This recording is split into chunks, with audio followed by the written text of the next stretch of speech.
Hello guys, Sushma here. Welcome back to Mumapila YouTube channel.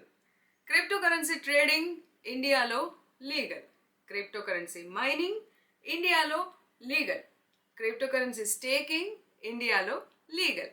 So ఈరోజు topic మీకు అర్థమైంది అనుకుంటున్నాను. ఎప్పుడో 2-3 ఇయర్స్ ముందర మీరు క్రిప్టో న్యూస్ చూసి భయపడి క్రిప్టోకరెన్సీస్ని టచ్ చేయకపోతే you are losing so much.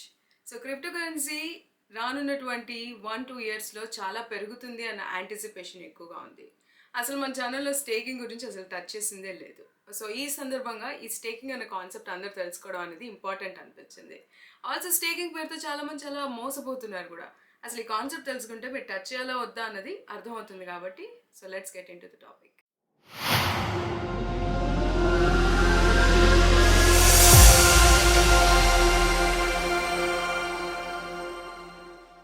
అందులో first question, what is staking? మీ దగ్గర ఉన్న క్రిప్టోకరెన్సీస్ని రివార్డ్స్ కోసం లాక్ చేసి ప్లెడ్జ్ చేయడమే క్రిప్టోకరెన్సీ స్టేకింగ్. జనరల్గా మాట్లాడుకుంటే మీరు ఎఫ్టీలు కానీ మ్యూచువల్ ఫండ్స్ కానీ వినే ఉంటారు కదా. అందులో 1 ఇయర్ ఐఎన్ఆర్ని లాక్ చేస్తే 3%, 4%, 5%, 6% ఇలాంటివి వినే ఉంటారు కదా. సిమిలర్ కాన్సెప్ట్, బట్ ఇక్కడ వాడే టర్మినాలజీ ఈజ్ డిఫరెంట్, రూట్లు డిఫరెంట్, రూల్స్ డిఫరెంట్, అంతే, అంతకుమించి ఏం లేదు.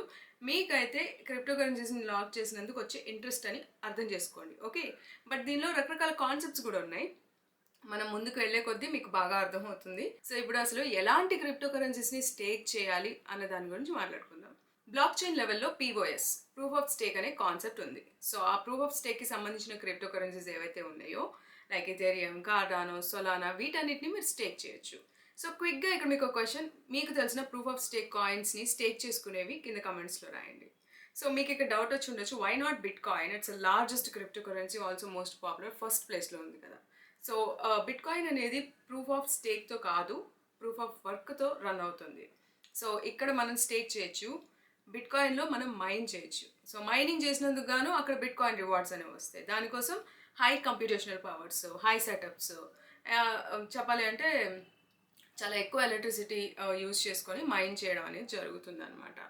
సో ప్రతి దానిలో మనకు కొంచెం వెనకెళ్ళి మాట్లాడుకునే అలవాటు ఉంది కాబట్టి దీని హిస్టరీని టచ్ చేయడం చాలా చాలా ఇంపార్టెంట్. ఈ ప్రూఫ్ ఆఫ్ స్టేక్ అనే కాన్సెప్ట్ని మొట్టమొదటిగా Sunny king and Scott Nadal అనే ఇద్దరు వ్యక్తులు పీర్ కాయిన్ 2012 పేపర్ ద్వారా ఇంట్రడ్యూస్ చేశారు.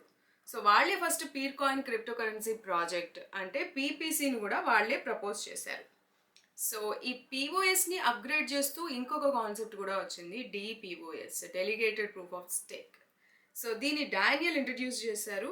సో మీకు బేసిక్గా ఏదైనా క్రిప్టోకరెన్సీ లార్జ్ స్టేక్ కనుక ఉంటే మీ ఓటుకి వచ్చే పవర్ కానీ వెయిటేజ్ కానీ చాలా డిఫరెంట్గా ఉంటుంది, అంటే ఎక్కువగా ఉంటుంది.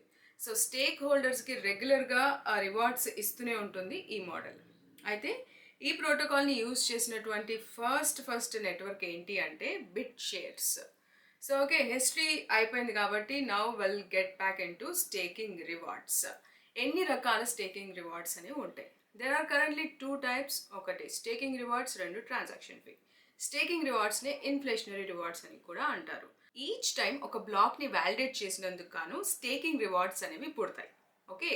సో మీరు ఈ స్టేకింగ్లో ఒక ప్రాబ్లం కూడా ఉంది. ఒక బ్లాక్ని వ్యాలిడేట్ చేయాలంటే మీ దగ్గర ప్రోటోకాల్ స్టాక్ అనేది మీ కంప్యూటర్లో రన్ అవుతూ ఉండాలి.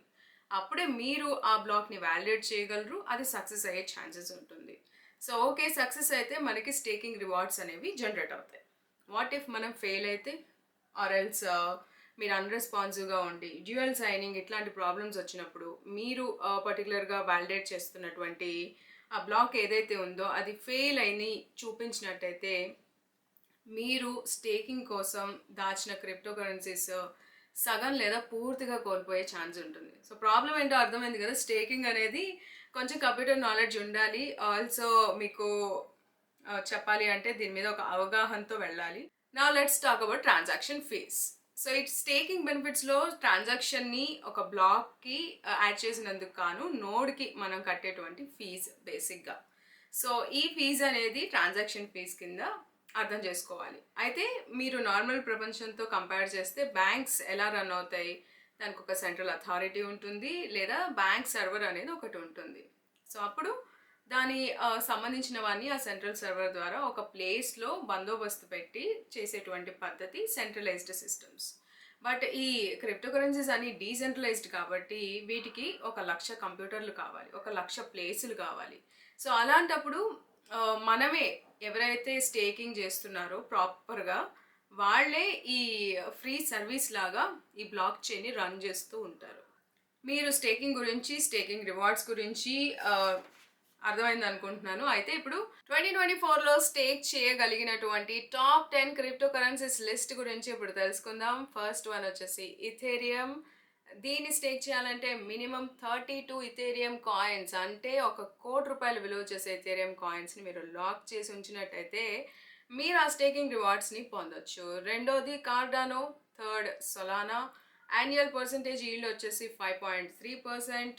Fourth one Polygon, also known as Matic. Avalanche. So 365 days దీన్ని స్టేక్ చేసినందుకు గాను దీని APY 8.5%. Polkadot APY 6.9%. Tezos APY 8.5%. Algorand APY 4.7%. Tether దీని ఏపీవై 5.7%. లిస్ట్లో last one Cosmos, also known as Atom అని పిలుస్తారు. దీని ఏపీవై వచ్చేసి 9.2%గా ఉంది.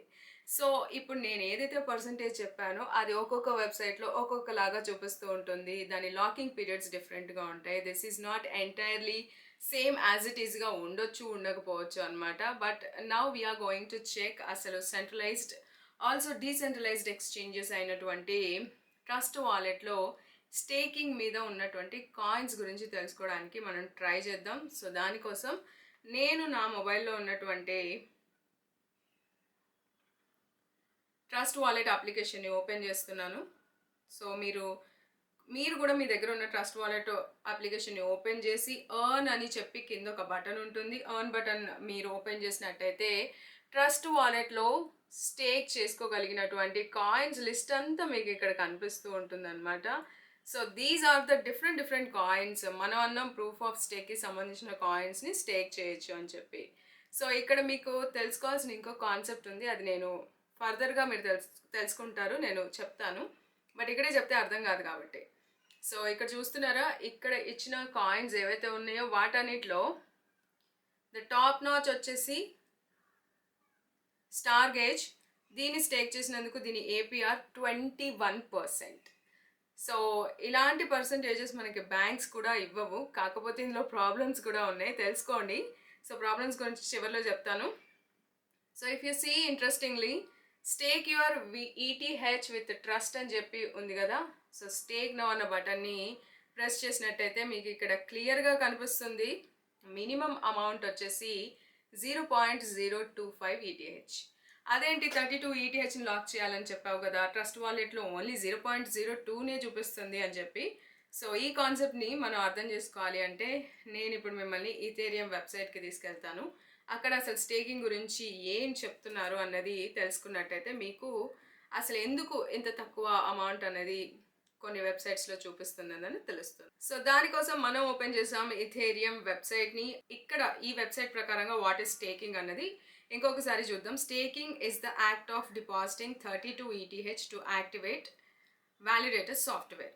సో మీరు ఒక వ్యాలిడేటర్ సాఫ్ట్వేర్ని యాక్టివేట్ చేయాలి అంటే మినిమంగా మీ దగ్గర 32 ETH ఉండాలి అని చెప్పి వెబ్సైట్ కూడా చెప్తుంది. బట్ వై డీసెంట్రలైజ్డ్ ఎక్స్చేంజ్ అనేటువంటి ట్రస్ట్ వాలెట్లో 0.02 చూపిస్తుంది అంటే ఇదే వెబ్సైట్లో మనం కిందకి వెళ్దాం. దానికంటే ముందర ఇది ఫినిష్ చేద్దాం, ఈ అబ్రివేషన్ ఏదైతే ఉందో. So as a validator you will be responsible for storing data, processing transactions and adding new blocks to the blockchain. So ఈ స్టేకింగ్ ఈజ్ నథింగ్ బట్ ఒక సర్వీస్. మీరు ఆ సర్వీస్ చేసినందుకు వాళ్ళు రివార్డ్స్ ఇస్తున్నారు. సో ఇథేరియం స్టేకింగ్లో కొన్ని టైప్స్ ఉన్నాయన్నమాట. Types గురించి తెలుసుకోవడానికి ట్రై చేద్దాం. ఒకటి సోలో హోమ్ స్టేకింగ్. 32 ETHని మీరు లాక్ చేసి ఉంచుతారు. దీనికోసం మీకు 24/7 సపోర్ట్ ఉంటుంది. Also easy to use tools ఉంటాయి అన్నమాట. సో వెబ్సైట్ లింక్ని కూడా కింద ఇస్తాను, సో దట్ మీరు కూడా ఫర్దర్గా ఇన్ఫర్మేషన్ చెక్ చేయాలంటే చెక్ చేయండి. నెక్స్ట్ కొంచెం కిందకు వస్తే స్టేకింగ్ యాజ్ అ సర్వీస్ అని ఉంది కదా. మీకు ఈ హార్డ్వేర్ గురించి వీటి గురించి అర్థం కావట్లేదు, still you want do staking అంటే మీరు మీ దగ్గర ఉన్న 32 ETHని మీరు స్టేక్ చేయొచ్చు అనమాట. అదే DPoS అనే కాన్సెప్ట్ ఇందాక మనం మాట్లాడుకున్నాం, డెలిగేటెడ్ ప్రూఫ్ ఆఫ్ స్టేక్. ఇందులో ఏమవుతుందంటే మీ దగ్గర ఉన్న క్రెడెన్షియల్స్ని సైన్ ఇన్ కీస్ని అప్లోడ్ చేయాల్సి ఉంటుంది. అప్పుడు మీ బదులుగా వేరే వాళ్ళు వాటిని స్టేక్ చేసి దానికి సంబంధించిన రివార్డ్స్ అనేవి మీకు ఇవ్వడం జరుగుతుంది. సో ఇదొక method. Third one pooled staking. ఇక్కడ ఇది తెలుసుకోండి. అప్పుడు ఇందాక ఏదైతే డౌట్ ఉందో ట్రస్ట్ వాలెట్ గురించి అది ఇక్కడ మనం మాట్లాడుకోవచ్చు. అసలు పూల్డ్ స్టేకింగ్ అంటే నథింగ్ బట్ ఈటీహెచ్ లాంటి ఈటీహెచ్లో మీరు స్టేక్ చేయడం. ఫర్ ఎగ్జాంపుల్ ముంబై పిల్ల అనేది ఒక క్రిప్టో కరెన్సీ ఎక్స్చేంజ్ అనుకుంటే నా దగ్గర ఒక 17,000 మంది స్టేకింగ్ చేయడానికి రెడీగా ఉన్నారు. ఒకళ్ళు 500 స్టేక్ చేస్తారు, ఒకళ్ళు 1000 రూపాయలు స్టేక్ చేస్తారు, ఒకళ్ళు 2000 స్టేక్ చేస్తారు. నేనేం చేస్తానంటే వాళ్ళ కోసం ఎంఈటీహెచ్ అన్న దాన్ని లాంచ్ చేస్తాను. సో దాన్ని ERC20 లిక్విడిటీ టోకెన్ లాగా లాంచ్ చేసి సో అక్కడ మిమ్మల్ని అందరినీ మీ డబ్బులన్నిటిని తీసుకొని ప్రాపర్గా 32 ETH కొనేంత వరకు వచ్చే అమౌంట్ని తీసుకొని అప్పుడు నేను ఈటీహెచ్ కొని స్టేక్ చేస్తాను. సో ఇదంతా మీ బదులుగా నేను చేస్తున్నాను. సో బేసిక్గా ఎక్స్చేంజెస్ చేసే స్టేకింగ్ అనేది ఇట్లాగే ఉంటుంది అనమాట. సో ఇలాంటి స్టేకింగ్ చేసినప్పుడు మీకు ఏమవుతుందంటే డిఫరెంట్ కాయిన్స్లో మీరు స్టేక్ చేయొచ్చు అనమాట. ఫర్ ఎగ్జాంపుల్ ఇందాక అసలు స్టార్ గేజ్కి 21% ఎట్లా వచ్చింది. సో ఈ లిక్విడ్ స్టేకింగ్ అనేది కొంచెం ఈజీగా ఉంటుంది. ఆల్సో మీరు చెప్పాలి అంటే రియల్ స్టేకింగ్ చేస్తున్నట్టు కాదు కానీ కైండ్ ఆఫ్ స్టేకింగ్ అయితే చేస్తూ మీకు రావాల్సిన ఏపీఆర్ అయితే వస్తుంది. సో ఇక్కడ లాస్ట్ లైన్ వెరీ ఇంట్రెస్టింగ్గా ఉంది చూడండి. Pooled staking is not native to the Ethereum network. Third parties are building these solutions and they carry their own risk. So third parties is nothing but centralized exchanges. So for example let's a మీకు అర్థం కావడానికి మనం రీసెంట్గా బిట్రూలో ఒక కాన్సెప్ట్ని చూశాను.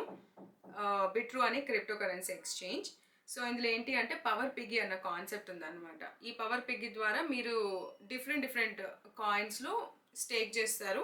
Rewards వస్తే locking period ఉండదు, బట్ ఒక్కసారి మీరు ప్లెడ్ చేశారంటే లాకింగ్ పీరియడ్ ఉంటుంది.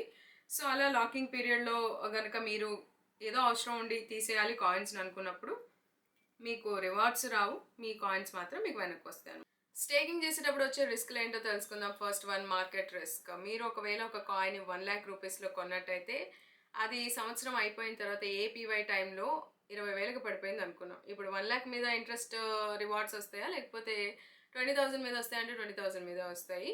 సో ఆ విధంగా మార్కెట్ అనేది ఫ్లక్చుయేట్ అవుతూ ఉంటుంది. ఒకరోజు బాగా పెరుగుతుంది, పడుతూ ఉంటుంది. మార్కెట్స్ బాగా హైలో ఉన్నాయి అంటే రివార్డ్స్ కూడా హైలోనే ఉంటాయి. ఒకవేళ లో ఉంది అంటే రివార్డ్స్ కూడా లోనే ఉంటాయి. ఇన్ కేస్ ఈ మధ్యలో ఈ 1 సంవత్సరం మధ్యలో లూనా లాగా మొత్తం 1 రూపీకి పడిపోయిన ఛాన్సెస్ ఉంది అన్నా కూడా మీ కాయిన్స్ మీరు తీసుకోలేరు, మీరు పెట్టిన ఇన్వెస్ట్మెంట్ని కంప్లీట్గా లాస్ అవుతారు. సో అందుకే స్టేకింగ్ చేసేటప్పుడు ది బెస్ట్ తోప్ కాయిన్స్ మాత్రమే మీరు సెలెక్ట్ చేసుకోవాల్సి ఉంటుంది. సో రెండోది లిక్విడిటీ రిస్క్. తక్కువ లిక్విడిటీ కాయిన్స్ని మీరు తీసుకున్నప్పుడు ఓకే ఏపీవై కంప్లీట్ అయిపోయింది, ఆ తర్వాత మీరు ఆ కాయిన్స్ని కన్వర్ట్ చేసుకొని అమ్మేద్దాం అంటే అవి అమ్ముడిపోవన్నమాట. సో అది లిక్విడిటీ రిస్క్లో మనం చెప్పుకోవచ్చు. మూడోది లాకప్ పీరియడ్స్. సో ప్రతి కాయిన్స్కి లాకప్ పీరియడ్స్ అనేవి డిఫరెంట్గా ఉంటాయి. లెట్స్ ఏ ట్రాన్ కానీ కాస్మోస్ కానీ వాటి ఓన్ లాకప్ పీరియడ్స్ ఉంటాయి అన్నమాట. ఆ విధంగా మీరు ఒక బ్లాక్ చైన్ ఎంచుకొని అందులో స్టే చేయాలి అంటే వాళ్ళు 1 year ఇస్తారా 3 years ఇస్తారా అనేది మీరు చూసుకోవాల్సి ఉంటుంది. లెట్స్ ఏ నేను ఐసీపీ కాయిన్లో ఆల్రెడీ కొన్ని కాయిన్స్ని కొన్నాను, స్టేక్ చేయలేదు, బట్ అందులో స్టేకింగ్ వచ్చేసి 8 years వరకు ఉంది. సో మీరు 1 year వరకు స్టేక్ చేస్తే 5%, 8 years లాంగ్ పీరియడ్ స్టేక్ చేసుకున్నారంటే 19%. సో ఆ విధంగా లాకప్ పీరియడ్స్ అనేవి కూడా మారుతూ ఉంటాయి. Fourth one rewards duration. ప్రతి కాయిన్ మీకు ప్రతిరోజు రివార్డ్స్ అయితే ఇవ్వదు. సో మధ్యలో మీరు స్టేకింగ్ కోసం ఉంచిన కాయిన్స్లో 365 daysలో 360th డేలో తీసేశారు, ఏదో పని అర్జెంటుగా వచ్చి, దానికి సంబంధించిన రివార్డ్స్ అయితే మీకు రావు. సో మొత్తం కంప్లీట్ డ్యూరేషన్ అంతా ఉంచాల్సి ఉంటుంది అనమాట. Fifth one validator risk. So validator risk ఏంటి అంటే బేసిక్గా మీకు క్రిప్టో కరెన్సీలో స్టేకింగ్ చేస్తున్నారు హై లెవెల్లో అంటే దానికి సంబంధించిన టెక్నికల్ నాలెడ్జ్ అనేది ఖచ్చితంగా ఉండాలి. బికాజ్ ఈ స్టేకింగ్ ప్రాసెస్ అంతా స్మూత్గా రన్ అయ్యి మీరు 100% స్టేకింగ్ రివార్డ్స్ని తీసుకోవాలి అనుకుంటే. అలా కాదు, వర్స్ట్ సినారియో ఏదో తప్పు చేశారు, ఏదో గడబడైంది, అప్పుడు మీరు వ్యాలిడేట్ చేస్తున్న బ్లాక్ ఫెయిల్ అయింది, అప్పుడేమవుతుందంటే మీరు ఆల్రెడీ ఏదైతే క్యాపిటల్ అమౌంట్ స్టేకింగ్ కోసం పెట్టారో కాయిన్స్, పనిష్మెంట్గా అందులోంచి 50% లేదా మొత్తం కాయిన్స్ని తీసేసుకుంటుంది. సో స్టేకింగ్లో ఇది ఒక పెద్ద ప్రాబ్లం, ఎప్పుడు కూడా ఫెయిల్ అవ్వకూడదు. సో వ్యాలిడేట్ రిస్క్ అనేది చాలా హైయెస్ట్ ప్రాబ్లమాటిక్ థింగ్, ఎందుకంటే అసలు ఉన్న కాయిన్సే పోతాయి మన దగ్గర, రివార్డ్ సంగతి పక్కన. Sixth one validator cost. So staking చేయాలి అంటే కంప్యూటర్ ఉండాలి, కంప్యూటర్ ఉండాలంటే దాని బిల్లు కట్టాలి. నార్మల్గా వచ్చే కంప్యూటర్ బిల్కి స్టేకింగ్లో వచ్చే కంప్యూటర్ బిల్కి చాలా డిఫరెన్స్ ఉంటుంది. సో ఇలా పవర్స్కి వాటికి వీటికి ఈ తప్పులు చేసినందుకు వచ్చే కాయిన్స్ పోవడం ఇవన్నీ క్యాలిక్యులేట్ చేసుకొని మనం స్టేకింగ్లో దిగాలి. ఫర్ ఎగ్జాంపుల్ ఇథేరియంని స్టేక్ చేసినందుకు 3.35% అనేది యాన్యువల్గా వాళ్ళు ఇస్తున్న రివార్డ్స్. సో ఒక ₹1,00,00,000 అనుకుందాం, ₹1,00,00,000లో 3% వస్తుంది. సో ఆ 3% అనేది మీ కరెంటు బిల్లులు, లేకపోతే మీరు సెటప్ కోసం ఉంచుకున్న కంప్యూటర్స్ పవర్ ఇదంతా చెక్ చేసుకొని 1-2 సార్లు క్యాలిక్యులేట్ చేసుకొని దిగాలి అని చెప్తున్నారు. అది వ్యాలిడేటర్ కాస్ట్ కింద ఉంటుంది. సో ఇవన్నీ కూడా దాటుకుంటూ వచ్చామన్నా కూడా ఫైనల్గా ఇంకో రిస్క్ ఉంది, అదే లాస్ ఆర్ థెఫ్ట్. సో మీరు స్టేక్ చేస్తున్న క్రిప్టో కరెన్సీస్ యొక్క ప్రైవేట్ కీస్ని మీరు ఎవరికైనా ఇచ్చినా, పొరపాటున వాళ్ళు మీ దగ్గర నుంచి దొంగిలించినా అంతే ఇంకా. సో ఆ విధంగా ఇలాంటి రిస్కులు కూడా ఉన్నాయన్నమాట స్టేకింగ్లో. బికాస్ స్టేకింగ్ అనే కాన్సెప్ట్ ఒక్కటి చెప్తే సరిపోదు. సో అందరూ చాలా ఇంట్రెస్టింగ్గా అనిపిస్తుంది స్టేకింగ్, ఇంట్రెస్టా అని చెప్పి. అది కూడా నార్మల్ బ్యాంక్ ఇచ్చే పర్సంటేజ్ కంటే ఎన్నో రెట్లు ఎక్కువగా స్టేకింగ్లో మనం రివార్డ్స్ రూపంలో పొందొచ్చు. సో ఈ విధంగా స్టేకింగ్కి సంబంధించిన కొన్ని కాన్సెప్ట్స్ అయితే మీకు చెప్పగలిగాను అనుకుంటున్నాను. ఆల్సో మీకు ఈ వీడియో నచ్చి ఎక్కడ ఈ ఇన్ఫర్మేషన్ వినలేదు అనుకుంటేనే లైక్ కొట్టండి.